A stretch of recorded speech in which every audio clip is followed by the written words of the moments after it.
అదే RTV app వార్తల్ని క్షణాల్లో చదివే అవకాశం ఉంటుంది. ఒక న్యూస్ పేపర్, ఒక టెలివిజన్ ఛానల్ మీ చేతుల్లో ఎప్పుడూ ఉంటాయి. విషయమే భారతదేశమంతా గుర్తుంచుకోవాల్సిన రోజు ఇది.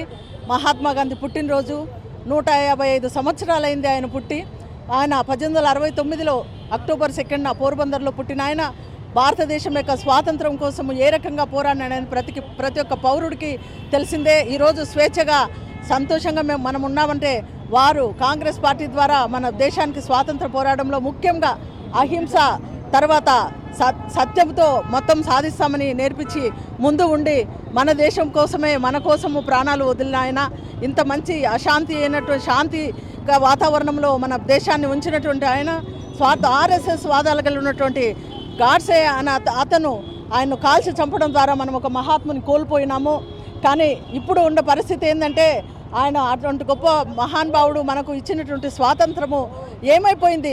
ఈరోజు ఉన్నటువంటి కేంద్రంలో ఉన్నటువంటి ప్రభుత్వము ఆర్ఎస్ఎస్ వాళ్ళని ఎవరైతే గాంధీ మహాత్మా గారిని చంపారో, ఏ సిద్ధాంతాలు ఉన్నటువంటి వారు గాంధీ మహాత్ముని మనకు స్వాతంత్ర భిక్ష పెట్టినటువంటి మహాత్మా గాంధీని చంపినారో వారి యొక్క సిద్ధాంతాలను వారి ఆర్ఎస్ఎస్ వాళ్ళని సమర్థిస్తూ ఇప్పుడున్న ప్రభుత్వము దేశంలో అశాంతి ఏమాత్రము స్త్రీలకు గౌరవం లేకుండా ప్రతి ఒక్క సమస్యలతోనూ ఒకరికొకరికి మన దేశం ఎట్లాంటిది కులమతాలకు అతీతమైనటువంటి లౌకిక రాజ్యం.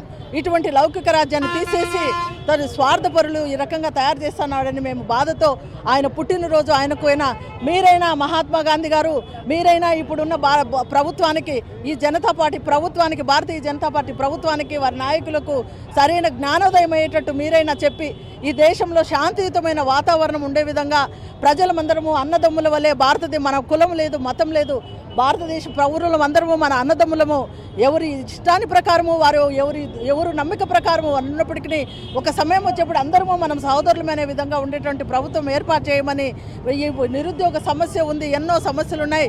మీరైనా కూడా వాళ్ళకు కళ్ళు తెరిపించండి అని ఒక వినతి పత్రాన్ని ఇక్కడ సమర్పించి మేమందరం కలిసి ఆయన్ని గుర్తు చేసుకుంటూ ఈరోజు ఇక్కడ ఏర్పాటు కావడం జరిగింది. మరిన్ని వీడియోస్ కోసం ఛానల్ ని సబ్స్క్రైబ్ చేయండి. లేటెస్ట్ అప్డేట్స్ కోసం వాట్సాప్ ఛానల్ ని ఫాలో చేయండి. అండ్ లింక్ డిస్క్రిప్షన్ లో ఉంది.